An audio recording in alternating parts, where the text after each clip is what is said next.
செந்திங்க 9 channel சொந்தங்கள் எல்லாருக்கும் அன்பான வணக்கங்கள். இன்னைக்கு நம்ம சேனல் ஆன்மீக தகவல் பகுதியில் இது மார்கழி மாதம். மார்கழி மாதம் அப்படின்னு சொன்னாலே அதிகாலை பிரம்ம முகூர்த்த காலத்தில் எழுந்து நம்முடைய வேலைகளை துவங்கணும் அப்படின்னு நம்ம பெரியவங்க சொன்னாங்க.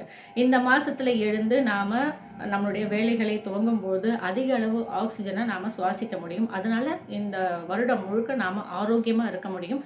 அந்த ஆரோக்கியம் கொஞ்சம் டவுன் ஆகும்போது மறுபடியும் மார்கழி மாதம் அடுத்த வருஷம் வந்துடும்.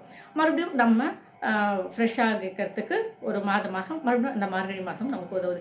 ஏன் நாம் இந்த அதிகாலையில் எழுந்து குளிக்கணும், ஏன் நாம் இந்த பூஜைகள்லாம் ஈடுபடுத்திக்கணும் அப்படின்னு கேட்டோம்னா, அதுதான் நம்மை கரை ஏற்றுவதற்கான ஒரு முறையாக நம்ம பெரியவங்க சொல்லியிருக்காங்க. வேறு எதுவும் இந்த உலகத்தில் நிரந்தரம் கிடையாது, இறை வழிபாட்டை தவிர.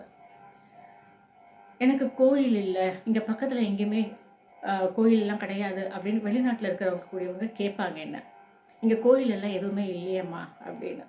கோயில் இருக்குது அப்படின்னு சொன்னால் கோயிலுக்கு போய் வழிபாடு பண்ணுங்க. கோயில் இல்லையா, உங்கள் வீட்லேயே இருந்த இடத்துல இருந்தே வழிபாடு பண்ணுங்க. திருமூலர் சும்மா வாங்க சொன்னார். உள்ளம் பெறும் கோயில் ஊன் உடம்பு ஆலயம், வள்ளல் பிரானாருக்கு வாய் கோபுர வாசல், தெள்ள தெளிந்தாருக்கு ஜீவன் சிவலிங்கம், கள்ள புலனைந்தும் காணாம் மணிவிளக்கேன்னு. அதாவது நம்ம மனசுக்குள்ள நம்ம ஆன்மா தான் கடவுள். அதனால தான் மனசாட்சிக்கு விரோதம் இல்லாமல் எதையுமே செய் அப்படின்னு நம்ம சொல்லுவோம். கடவுள் நம்ம அங்கே இங்கே எங்கெங்கேயோ தேடுறோம். கடவுள் நமக்குள்ளே தான் இருக்கார். நமக்குள்ளே இருக்கக்கூடிய கடவுள் நாம் எப்படி நம்ம பத்திரமா பார்த்துக்கணும் இல்லையா? நாம் குளிக்கிறது எதற்காக, நாம் ஃப்ரெஷ்ஷாக இருக்கணும் அப்படின்றதுக்காக மட்டும் கிடையாதுங்க. கடவுள் நம்ம ஆன்மாவை நம்ம உள்ளே இருக்குது, நம்ம சுமந்துக்கிட்டு இருக்கோம் ஆன்மாவை. உடலுக்காக ஆன்மாவா அப்படின்னா கிடையாது. ஆன்மாவுக்காக தான் இந்த உடல். ஆன்மா அதனுடைய வேலையை செய்யணும், அதற்கு ஒரு உடல் தேவை. அந்த உடல் தான் நாம் அழிஞ்சிடுவோம், ஆன்மா அழியாது. நாம் இருக்கும்போதே ஆன்மாவுக்கு நல்ல ஒரு உடலாக நாம் இருக்கும்பொழுது அந்த உடல் நல்லபடியாக கரை தேரும். இதுதான் நம்ம பெரியவங்க சொன்னாங்க. கடவுள் வெளியே இல்லை, உனக்குள்ளே தான் இருக்காரு. நமக்குள்ள கடவுள் இருக்கிறாரு அப்படின்னும் போது ஒவ்வொருவருக்குள்ளும் கடவுள் இருக்கிறார் அப்படின்னு நாம் நினைப்போம். அந்த மாதிரி நினைப்பு வந்தாலே அடுத்தவங்களை நாம் திட்டத்துக்கோ கேலி கிண்டல் பேசுறதுக்கோ தவறாக பேசுறதுக்கோ நமக்கு மனசே வராது. நமக்கு உள்ளே இருக்கக்கூடிய கடவுள் தானே அடுத்தவங்களுக்குள்ளவும் இருக்காரு அப்படின்றது இந்த நிமிஷம் நீங்கள் உணர்ந்துட்டீங்க அப்படின்னு சொன்னாலும் அடுத்த நொடியிலேருந்து உங்களை நீங்கள் மாற்றிக்கிங்க. நமக்குள்ள நம்ம ஆன்மா நம்மளுடைய ஆன்மாவுக்குள்ள கடவுள் இருக்கிறார், ஒரு புள்ளியாக இருக்கிறார் அப்படின்னு சொல்லும்பொழுது இந்த உடல் எந்த அளவுக்கு சுத்தமாக இருக்கும். நம்ம உட்கார்ற சேர் சுத்தமாக இல்லைன்னா நம்ம உட்காருவோமா? அது மாதிரி நம்ம உடல் சுத்தமாக இல்லை அப்படின்னு சொன்னால் நமக்குள்ள கடவுள் எப்படி இருப்பார்?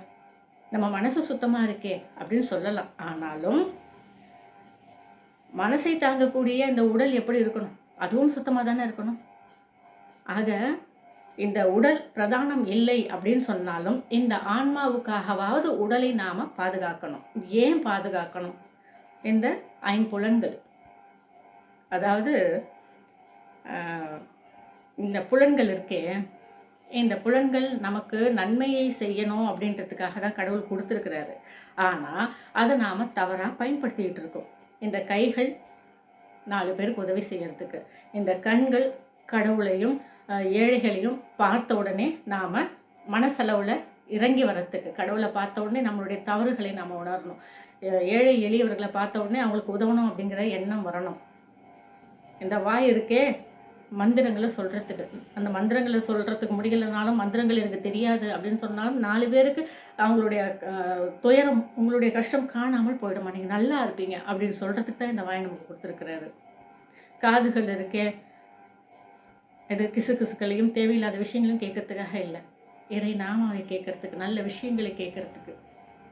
இப்படி நம்முடைய புலன்கள் நமக்கு நல்லது செய்யறதுக்காக தான் கடவுள் கொடுத்துருக்கிறாரு.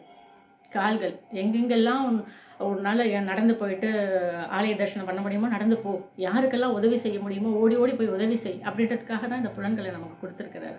ஆனால் நாம் என்ன பண்ணுறோம்? இந்த புலன்களை தவறாக பயன்படுத்துகிறோம். அதற்கு காரணம் நாம் கிடையாது, கடவுளினுடைய சோதனை. இந்த புலன்கள், இந்த கள்ள புலன்கள்னு சொல்லிட்டாங்க. அதனால்தான் இந்த புலன்கள் அத்தனையும் நமக்கு நல்லதை செய்யும் விதமாக நாம் நம்மை வழி நடத்திக்கணும்.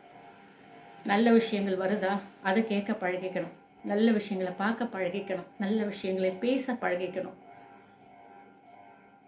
எங்கெங்கெல்லாம் கோயில்கள் இருக்குது, எங்கெங்கெல்லாம் ஏழை எளியவர்கள் இருக்காங்க, நடந்து நடந்து போயிட்டு அவங்களுக்கு உதவிகள் செய்யுங்க. இந்த கைகள் இருக்குது, அடுத்தவர்களை காயப்படுத்துறதுக்காகவா, அடுத்தவங்க மனசை நோக செய்யறதுக்காகவா, வாரி வாரி கொடுத்து அவங்களுடைய மனசை திருப்திப்படுத்துறதுக்காக. இப்படி நம்முடைய இந்த உடல் அப்படின்றது சுத்தமாக இருந்ததுன்னா நமக்குள்ளே இருக்கக்கூடிய கடவுள் நிரந்தரமாக இருப்பார்.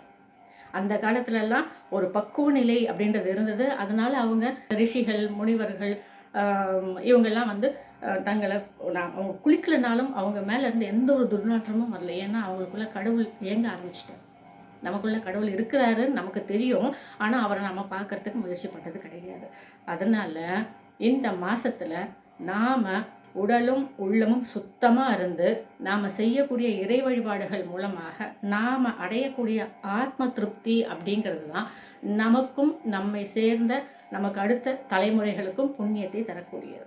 அதனால் குளிக்கணுமா, எனக்கு சளி பிடிக்குமே, எனக்கு வந்து வீசிங் ப்ராப்ளம் இருக்குது, இதெல்லாம் சொல்கிறோம் அப்படின்னு சொன்னால் நாம் உடலை ரொம்ப பாதுகாக்கிறோம், அவசியம்தான். ஆனால் கடவுள் நமக்குள்ளே இருக்கிறாரு, அவர் நல்லா அமைதியாக இருக்கணும், அவர் நல்ல சந்தோஷமாக இருக்கணும் அப்படின்னா நாம் வந்து நம்ம சுத்தமாக வச்சுக்கணும். சரிங்களா? இன்றைக்கி இந்த தகவல் பயனுள்ள தகவலாக இருக்குன்ற நம்பிக்கை எனக்கு இருக்குது. இந்த சேனலை சப்ஸ்கிரைப் பண்ணுங்கள், ஷேர் பண்ணுங்கள், லைக் பண்ணுங்கள். இதே போல் வேறு ஒரு புதிய பதிவோடு சந்திக்கும் வரை வணக்கம்.